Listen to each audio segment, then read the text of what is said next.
এই আসনভাগ গ্ৰহণ কৰিবলৈ আগবাঢ়িব আমাৰ কি সকলোৱে আপোনালোকক সৰুবিলাক ধৰি আসনভাগ গ্ৰহণ কৰিবলৈ যাওঁতে কাই মন পাই কিবোৰ পাব এদিন কি হ'ল প্ৰয়াস হ'ব পাৰে সমস্তখিনি আপোনাৰ হাতত মাৰ্জনা কৰিলে ভক্ত ভগৱন্ত মাৰ্জনা কৰিলে বোলে ভগৱন্তক জনাইছোঁ আপুনি প্ৰাৰ্থনা জনাইছোঁ অজ্ঞানে বা অজ্ঞানে মাধৱৰ নাম অনুৰোধ জনাইছোঁ।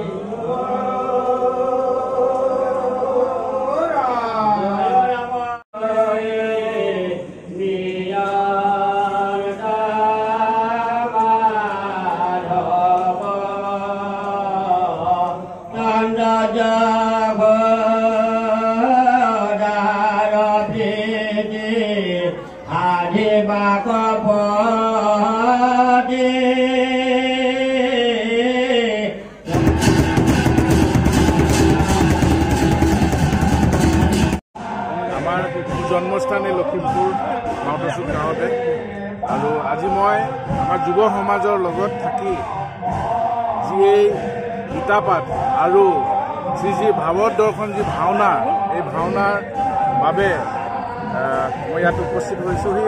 আজি মই নথৈ আনন্দিত সৰুকালত যি নামঘৰত ডাঙৰ দীঘল গ'লোঁ, যি নামঘৰত ভাওনা কৰিলোঁ, যি নামঘৰৰ ওচৰতে ৰাস কৰিলোঁ, যি সৰু মোৰ লগৰ ল'ৰা ছোৱালীসকলৰ লগত যেনেকৈ মই ডাঙৰ হ'লোঁ তেওঁলোকৰ লগত আজি গোটেই আমাৰ বংশ বা আমাৰ ওচৰ চুবুৰীয়া যোনসকল আমাৰ জ্ঞাতিবৰ্গই হওক লখিমপুৰবাসী ওচৰ পাজৰৰ গাঁও অঞ্চলৰ বা দূৰ দূৰৰ পৰাও আহিছে আমাৰ যিসকল ইয়াৰ পৰা বিবাহিত হৈ বাহিৰত গৈছে তেওঁলোকো আজি সহযোগ কৰিছে। আমাৰ গোটেই শৈশৱকালটো আজি বহুত নষ্টালজিক এটা পৰিৱেশ ইয়াতে উপভোগ কৰিব পাৰিছোঁ। সেইকাৰণে মই নথৈ আনন্দিত সকলো মোৰ গাঁওবাসী যুৱ সমাজক মোৰ ফালৰ পৰা আন্তৰিক শ্ৰদ্ধা আৰু অভিনন্দন জনালোঁ।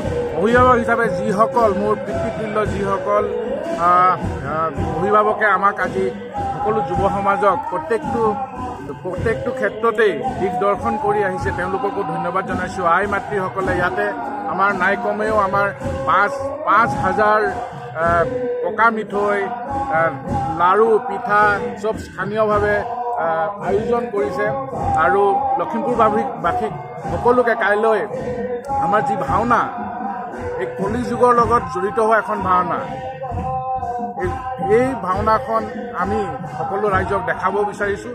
আমি যুৱ সমাজে লগ হৈ যিখিনি কৰিছে নথৈ আনন্দিত আৰু সঁচাকৈ আজি মই গৌৰৱান্বিত অনুভৱ কৰিছোঁ। এই মাউতচুকৰ পৰাই মই জন্ম হৈ যি কাৰ্যত মই আগবাঢ়ি গৈছোঁ সেইকাৰণে মই নথৈ আনন্দিত আৰু সকলো অসমবাসী আৰু লখিমপুৰ ৰাইজক আমন্ত্ৰণ জনাইছোঁ অহা কাইলৈ গধূলিলৈকে আপোনালোকে আহক আৰু ইয়াতে আমাৰ গীতাপাঠ ভাগ উপভোগ কৰক আৰু ভাওনাখনো উপভোগ কৰক। ধন্যবাদ। আপোনালোক আজি আহি আমাৰ মাজত উপস্থিত হোৱাৰ মাজতে আপোনালোকৰ দ্বাৰাই আমি সমূহ ৰাইজক অৱগত কৰিব বিচাৰিছোঁ যে আমাৰ এই নামঘৰ ভাগি 1825 চনতে প্ৰতিষ্ঠা লাভ কৰিছিলে। আজি 200 বছৰত ভৰি দিছে। এই 200 বছৰত ভৰি দিয়াৰ প্ৰাক মুহূৰ্তত আমাৰ সমূহ গাঁৱৰ ৰাইজ তথা নতুন প্ৰজন্মৰ যুৱচামৰ সহযোগত আমি দুদিনীয়া কাৰ্যসূচী যি গীতাপাঠ আৰু ব্যাখ্যানুষ্ঠান লগতে সংগতি ৰাখি এখন ভাওনাৰ ব্যৱস্থা কৰিছিলোঁ। আজি আমি তাৰ এটা পূৰ্ণাংগ ৰূপত দেখিবলৈ পাইছোঁ। তাৰ প্ৰাক মুহূৰ্তত আমাৰ নামঘৰত বহুকেইটা যাৱতীয় কাম আমি কৰিবলগীয়া হ'ল। সমূহ ৰাইজৰ সহযোগত আমাৰ লগত থকা আমাৰ নতুন প্ৰজন্মৰ ৰঞ্জন বৰপাত্ৰ গোহাঁই, ঋতুৰাজ বৰপাত্ৰ গোহাঁই, ৰূপম গগৈ, জিন্তু গগৈ আমি হয়তো সকলোৱে নাম ল'বলৈ এই মুহূৰ্তত আমি সম্ভৱ হোৱা নাই। তাৰ বাবে আমি পুনৰবাৰ কৈছোঁ যে আমাৰ 1825 চনতে প্ৰতিষ্ঠিত এই নামঘৰ 200 বছৰীয়া জয়ন্তীত আজি আমাৰ এই সমূহ ৰাইজৰ সহযোগত 200 বছৰৰ অন্তত আমি এনেকুৱা এটা বৃহৎ অনুষ্ঠানৰ আয়োজন কৰিছোঁ। এই আয়োজনৰ ফলস্বৰূপে আমাক যিসকল সদাশয় ব্যক্তিয়ে আমাক দিহা পৰামৰ্শ তথা অৰ্থ সাহায্যই হওক বা অন্য দ্ৰব্য সাহায্যই হওক যিসকলে আমাক দি উপকৃত কৰিলে তেখেতলোককো আপোনালোকৰ নিউজ চেনেলৰ যোগেদি আমি তেখেতলোকলৈ ধন্যবাদ আৰু কৃতজ্ঞতা জ্ঞাপন কৰিছোঁ।